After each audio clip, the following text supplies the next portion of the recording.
Imagine sitting in your living room during a thunderstorm when a glowing grapefruit sized orb of light drifts through your wall, hovers silently for 10 seconds, and then vanishes with a deafening pop. This is the enigma of ball lightning, a rare atmospheric phenomenon that has baffled scientists for centuries. Today, we'll explore what this mysterious orb might be and why it remains one of the most elusive puzzles in modern physics. Ball lightning is typically described as a luminous, spherical object that appears during lightning storms, lasting anywhere from a few seconds to a full minute.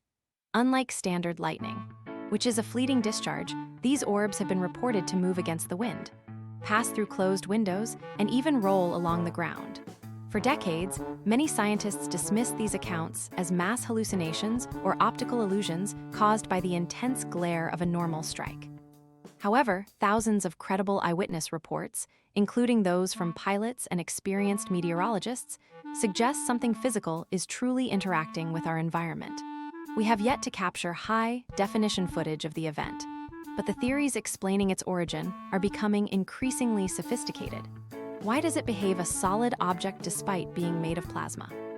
One leading hypothesis suggests that when a normal lightning strike hits the ground, it vaporizes silicon in the soil. This vaporized silicon forms a cloud of nanoparticles that react with oxygen in the air, creating a glow through slow, burning oxidation. Another theory proposes that ball lightning is a microwave bubble trapped in a self-generated cavity of plasma. If this is true, it would explain why these orbs can seemingly pass through glass.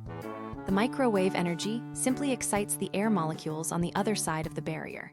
But if we can replicate this in a lab, why does nature's version remain erratic?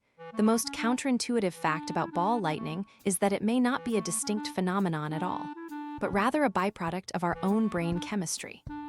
Some researchers argue that the magnetic fields generated by nearby lightning strikes could induce hallucinations in the visual cortex, causing people to see glowing orbs that aren't physically present.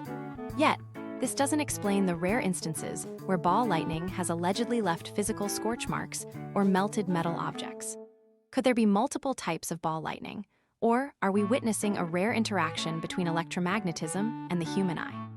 Stick around, because the truth might be stranger than any theory we've developed. While we haven't reached a final consensus, ball lightning serves as a humbling reminder that nature still holds secrets hidden in plain sight. It represents a bridge between chemistry, electricity, and perhaps even human perception. Understanding it could eventually lead to breakthroughs in plasma confinement and energy storage. If you found this mystery as fascinating as I do, hit the button and subscribe for more deep dives into the unexplained. Have you ever seen a light in the sky you couldn't explain? Tell us your story.